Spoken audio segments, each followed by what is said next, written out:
Hello. Let's assume that you have written your script and that you want to record it. Certainly, the easiest way to do this is from within Camtasia. On the left side of the screen, click on Voice Narration, then click on Start Voice Recording, and start talking. When you are done, click on the green Stop button and save the WAV file to wherever you wish to keep it. While recording, whether using Camtasia or otherwise, if you make a mistake, or you have a sneezing fit, or start coughing, or if somebody makes a noise in the background, don't worry about it. Just take a deep breath and repeat the part you need to redo. The mistakes can generally be edited out afterwards. If you're recording in Camtasia and you think the recording is completely beyond redemption, just click on Cancel. You will then have the choice of either restarting the recording or, if you are feeling particularly demoralized, giving up on the recording.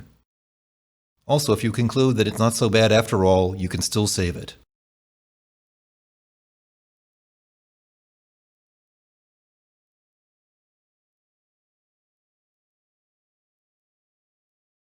Although that's the easiest way to record your narrative, I'm often not happy with the results. I don't have a great microphone on my computer. I tend to notice the HVAC noises in the background, and for lack of a better word, it just sounds boomy. Fortunately, we have a podcast room with much better recording equipment in the DSL. In the podcast room, start by making sure the recording gear is turned on. If it is, the big green Record button will be lit up. If not, you'll need to press the red power button on the back of the unit. You'll want to do a quick setup process before making your recordings. On the touchscreen, tap the Home icon on the lower left. Then click on the card icon on the upper right. At this point, to clear out any old recordings, click and drag the Slide to Format slider to the right end. In response to the question about formatting the micro SD card, click on Yes. Once again, click on the Home icon. Then click on the Settings icon. It's the one that looks like a gear. Now, click on Advanced, followed by Audio, and then Multitrack. On the multitrack screen, make sure that both microSD card and USB are set to the off position. At least for the moment, that's all you need to do on the touchscreen. On the left side of the main board, set slider number 1 about 3 spaces from the top position. You won't need to worry about any of the other sliders.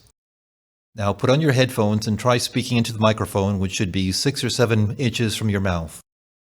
If your voice sounds too loud or soft, you can adjust the position of slider number 1.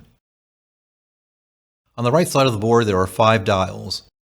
If you think of it as the hour hand of a clock, the rightmost dial should be in about the 1:30 position. The remaining dials should be at 12 o'clock. You are now ready to record. Push the big green button, which will now turn red. Read through your text. Again, don't worry too much about any mistakes. When you are done, push the red button again to stop the recording. If you have already prepared the scripts for multiple videos, you may want to do some additional recordings at this time. Again, click the big green button to start a new recording, and click it again, now red, to finish the recording. Perhaps you want to listen to your recordings. To do so, click on the Settings icon. Again, that's the one that looks like a gear. Click on the Podcasts icon. If you have multiple recordings, you can use the left or right arrow icons to choose the recording of interest. Then, click on the pink Play icon to listen to your recording. Your recordings will be recorded to an SD card. Remove the SD card from the back of the podcast unit by pushing in on it and then releasing. Bring the SD card to Martin, who can then transfer your WAV files to a thumb drive or some other storage device. It now seems sensible that the next video will address how to import your narration recordings into Camtasia and do some basic editing.